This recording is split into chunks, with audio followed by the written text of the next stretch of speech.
I have a confession to make. I spend far too much time on the dark side of the web. It's a place where the search for interesting and mysterious stories can be highly addictive, but I know it's not always safe.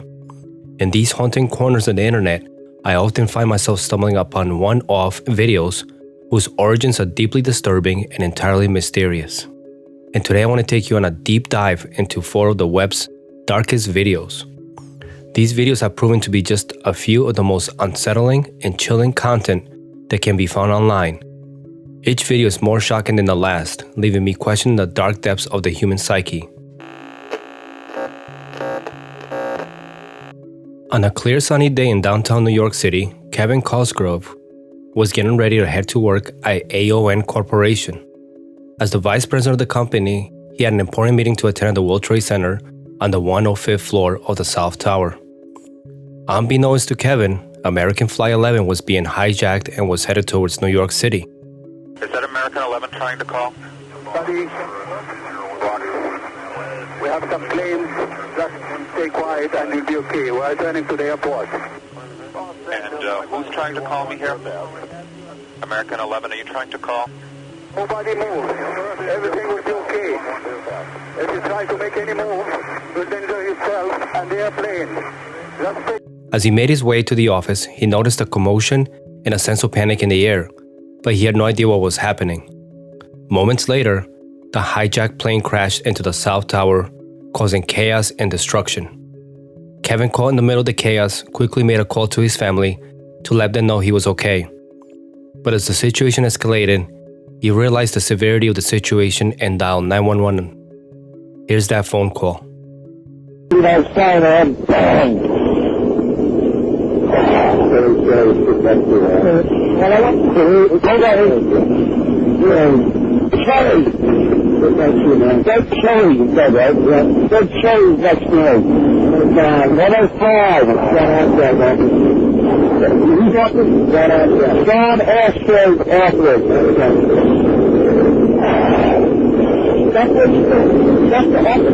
John Ashford's office. OST. A-R-U. A-I-U. Right, that's the office here. There's 3 of us in here. O-S-T-A-I-U. Hello? Hello? We're looking at financial center. 3 of us, 2 broken windows. Oh, God!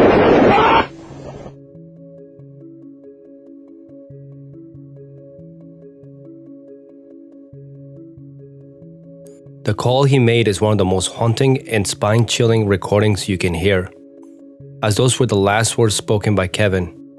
He was found buried in the rubble and was eventually laid to rest on September 22, 2001.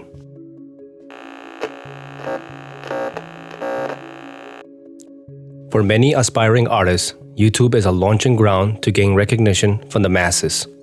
The site has produced many success stories, but for every triumph, there are countless others who fall short of fame. Lost in the crowd of these nameless faces was an aspiring rapper named Mathboy Fly, whose real name was Darrell Brooks. Darrell, a 39-year-old man, had spent most of his life on the wrong side of the law. At the tender age of 17, he picked up his first felony for battery, and from there, he never got his life back on track, constantly picking up fresh charges. By 2007, Darrell's life was in total freefall, as he had become addicted to meth. He landed his most serious conviction yet for assault against a minor, which not only landed him in prison, but also on the sex offender registry. Correct. You know what I'm saying? I didn't know the bitch was 16 at the time. She gave a statement to the police and told them, yeah, she was hoeing, that I was pimping, and that she was 16, and that I didn't know that. Okay? Clearly, Darrell was a deeply disturbed man, grappling with some extremely dark personal demons. As fate would have it, a film crew documenting the struggles of meth addiction captured Darrell's story in a documentary titled Crystal Darkness. In the film, we see a short segment showing Darrell in prison, sharing how he had abandoned his kid due to his addiction, while expressing regret that he couldn't give his child a better life. You know, I got this beautiful kid who's going without my time. I thought I would just be this wonderful father, just be the greatest dad ever. You know, the vision is just like, I'm gonna give him everything that I didn't have. But then it's like, reality set in. You actually become the drug. It was a moment of vulnerability that laid bare the depths of his pain and despair. Many years later, the director of the project, a man named Logan Needham, described Darrell as a seemingly genuine person in his pursuit to turn his life around. He felt that Darrell had remorse and was deeply regretful for the decisions that landed him where he was.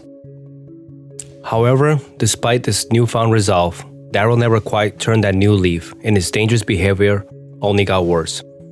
He found himself time and time again behind bars, facing charges such as domestic abuse and bail jumping. Yet Darrell didn't let these endless legal troubles get in the way of his one true dream to become a famous rapper. He took the nickname Math Boy Fly and began posting his music to YouTube. Darrell believed that fame and success as a rapper would finally bring him somewhat semblance of success in the world. He poured his heart and soul into his music, rapping about the struggles of his life, the demons he battled, and the hopes and dreams he held close to his heart. But as he posted his music to the site, one of his videos would eventually become one of the darkest on the platform. I just got a load worth about a half a ticket. 30 in the blicker when I'm out here chasing chicken. Was observant to the game when I used to play the benches. Now I'm Spike Da Vinci, got them looking at me different. I can't miss him, yeah. AR with extension, yeah. Venom when I kiss him, yeah. Kidnap you and misses, yeah. Work all in the kitchen, damn money by the ceiling. The video that Darrell posted on YouTube back in the summer of 2018 featured his song Half a Ticket. At first glance, the video was nothing out of the ordinary, with standard music video visuals and a lackluster sound. However, today, this clip is viewed in a far different light. Something was brewing inside of Darrell around the time of its release, and his life was at a dead end, leading to his violent temper growing worse by the day. In 2020, Darrell will be arrested for firing a shot at his nephew during an argument. Though the bullet thankfully missed the man, Darrell would still be faced with 10 years in prison, as police discovered that the gun he had used was actually stolen. Moreover, a large amount of meth was found in Darrell's pocket, which all accumulated in the prospect of a lengthy prison sentence. However, due to issues with the pandemic, Darrell would eventually be allowed to leave police custody, as his bail had been reduced to just $500. Unsurprisingly, this would further enable Darrell's behavior. In the following year, he would yet again be arrested. In this particular case, Darrell had been in his car stalking his ex-girlfriend, who was also the mother of his child. Before pulling up alongside her and demanding that she get in, concerned for her safety, the woman refused to enter the car, to which Darrell reacted by running her over. Thankfully, this woman survived the ordeal. Shockingly, despite Darrell's constant run-ins with the law, as well as this crime having taken place when he was already on bail, he would yet again avoid jail time as his bail was just set at $1,000.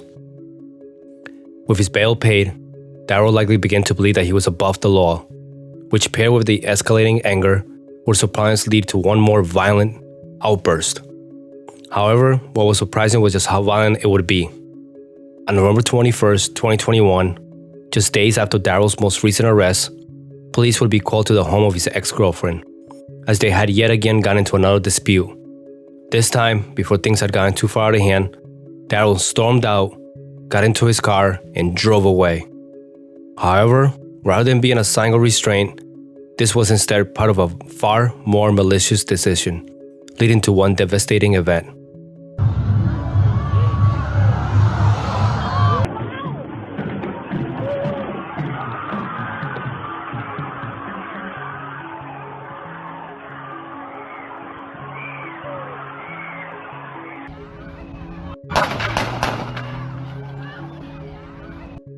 On the day of the Waukesha Christmas Parade, Darrell Brooks would commit one of the most heinous acts in recent history. He drove his car directly into the parade, zigzagging through the crowds, trying to strike as many people as possible, none whom Darrell had known personally, as this was simply an act of pure rage. The videos of this event and its aftermath are brutal and graphic. depicting the horror and tragedy of the event.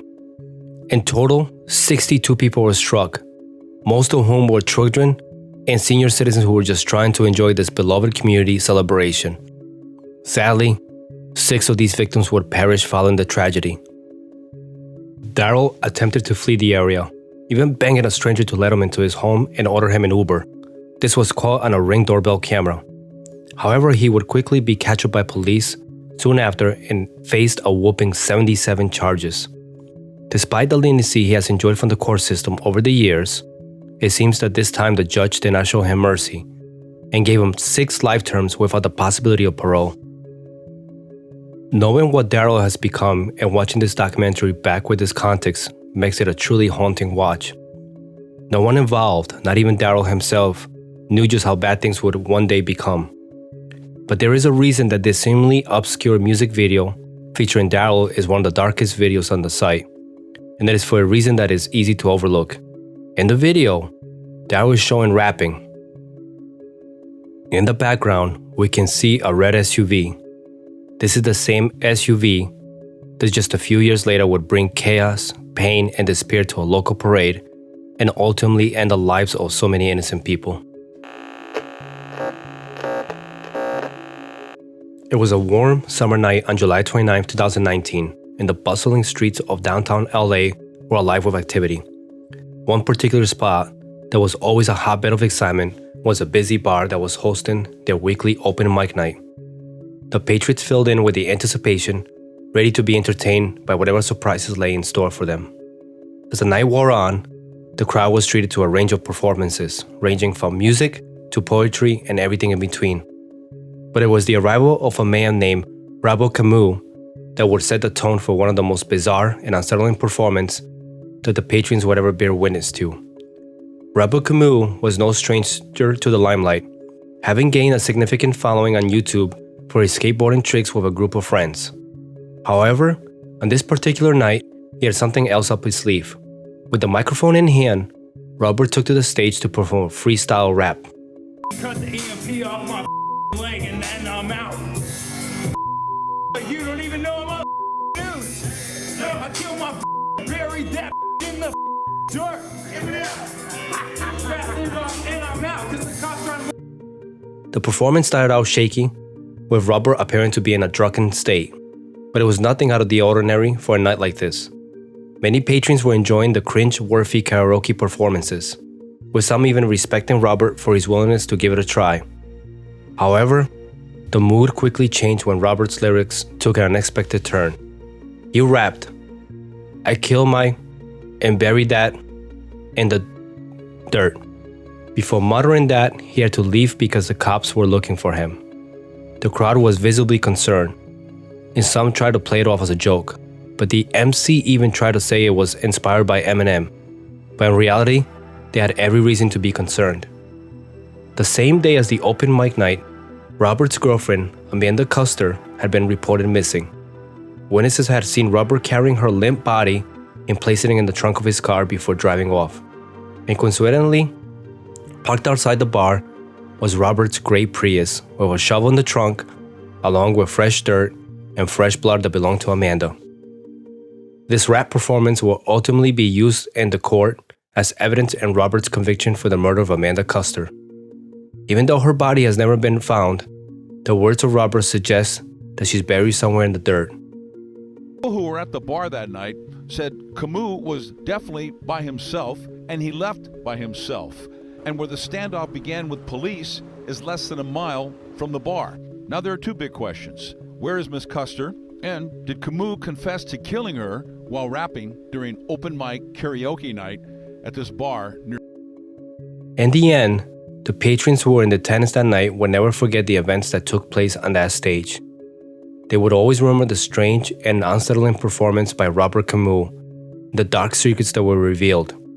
It was a night that would haunt them forever, and a reminder that you never know what kind of people will grace the stage with their presence.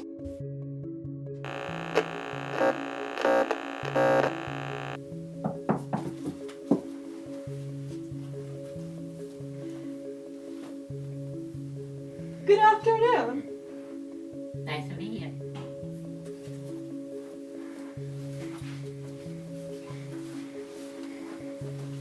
I'm so glad you can make it here today.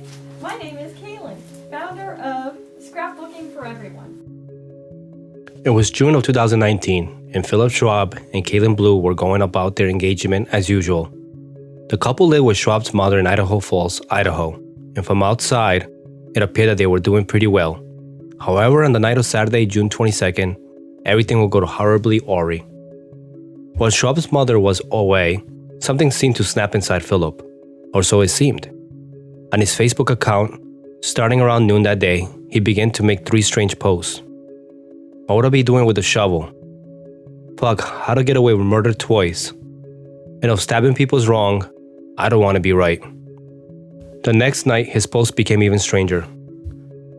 9:01, outside are the dogs. 9:45, you know it's coming. I love to stay and chat, but you're a total bitch. Silent but deadly. Still smells better than you. She deserved quicker. Should have known, got backward. Spent all day kissing ass. You know they eat dog in China. See Don, 2 sides to every coin. Enjoying the show, Cheech? Yeah, you're next, Dad. Some might assume that he was just posting the edgy or provocative content, but the truth was far more sinister. After June 23rd, Kaylin seemed to disappear. She worked at Walgreens, and after missing a few shifts that week, her co-workers alerted her family members, who requested the police do a welfare check. When the officers arrived at their household, Schwab promptly let them in, but they quickly realized that something was wrong. Officers claimed to have discovered blood scattered around the household, and soon after, Schwab admitted that he might have hurt Kaylin. After asking for details, he escorted them to the backyard to show them the spot where he buried her. Immediately after this, he was arrested, the street was closed off, and the investigation began. The charges against Schwab were severe. He was accused of stabbing Kaylin with malice aforethought and premeditation, causing her death. The possible penalties included the death penalty, life imprisonment with a minimum of 10 years, a $5,000 fine, and restitution. According to his confession, Kaylin apparently moved around in her sleep pretty heavily, and that night, when she routinely woke him up doing this, he proceeded to stab her in the neck. When she woke up, she desperately attempted to flee to the bathroom, but he stabbed her repeatedly during her attempts to get away until she was dead. With malice aforethought and premeditation, killed Kaylin Marie Blue, a human being, by stabbing her, thereby causing her death. The possible penalties are the death penalty, life imprisonment with a minimum of 10 years, $5,000 compensatory fine, and $50,000 fine along with restitution. So are you aware of that charge against you and those possible penalties? Yes. Right. Now, you did not... Afterwards, he dragged her body to the backyard, buried her, and went forth to kill their 2 dogs before dumping them into their trash cans. All this lined up with his cryptic Facebook post almost perfectly. And police claimed that Kaylin's face was still visible from beneath the dirt when they found her. This seemed to be a premeditated event, and Schwab also claimed that he had placed a knife in his nightstand just a few days prior. The video that was shown earlier was one that the couple had filmed for Kaylin's YouTube channel in 2016. It's completely bizarre to watch it now, knowing what would play out just 3 years later. Kaylin had confided in Philip, and almost overnight, he went from being an ordinary fiancé to a sickening murderer that would likely spend the rest of his life behind bars. The events that took place on that fateful night will leave a lasting impact on the small town of Idaho Falls. I hope you all enjoyed this content. I'd love to hear your thoughts, which one freaked you out the most. Lastly, I want to give a huge thanks to everyone who stuck this far on listening into these dark stories. I'll see you in the next one. Good night.